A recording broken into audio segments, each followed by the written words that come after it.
વડીલો, વાલીઓ, એસએમસીના સભ્યો અને મારા વહાલા વિદ્યાર્થી મિત્રો, હું રંગપરિયા ધનવી ધોરણ 7ની વિદ્યાર્થીની આજના રાષ્ટ્ર પર્વ નિમિત્તે તમને દેશપ્રેમ વિશે કંઈક કહેવા માંગુ છું.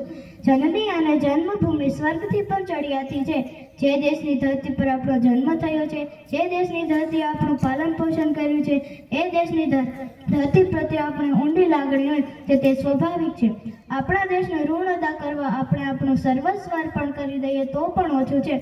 દેશપ્રેમ એક મહાન ગુણ છે. વર્ષો પહેલા આપણા દેશ પર અંગ્રેજોનું શાસન હતું, ત્યારે આપણા દેશના નેતાઓ અને દેશભક્તોએ ભારત માતાને આઝાદ કરવા માટે સ્વાતંત્ર્ય સંગ્રામ શરૂ કર્યો હતો. ગાંધીજીએ દેશ પ્રજાને દોરવણી આપી હતી.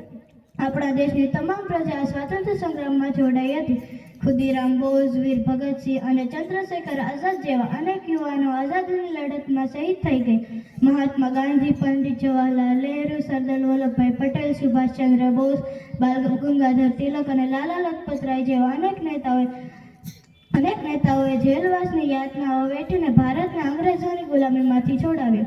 ગરીબી, બેકારી, નિરક્ષરતા, અજ્ઞાત વગેરે દેશપ્રેમના અવરોધક પરિબળો છે. આપણે તેને દૂર કરવા પ્રયત્નો કરવો જોઈએ. અમેરિકાના પ્રમુખ જોન એફ કેનેડીનું આ સુવાક્ય યાદ રાખવું જોઈએ: ask not what your country can do for you, ask what you can do for your country. અસ્તુ. જય જય ભારત.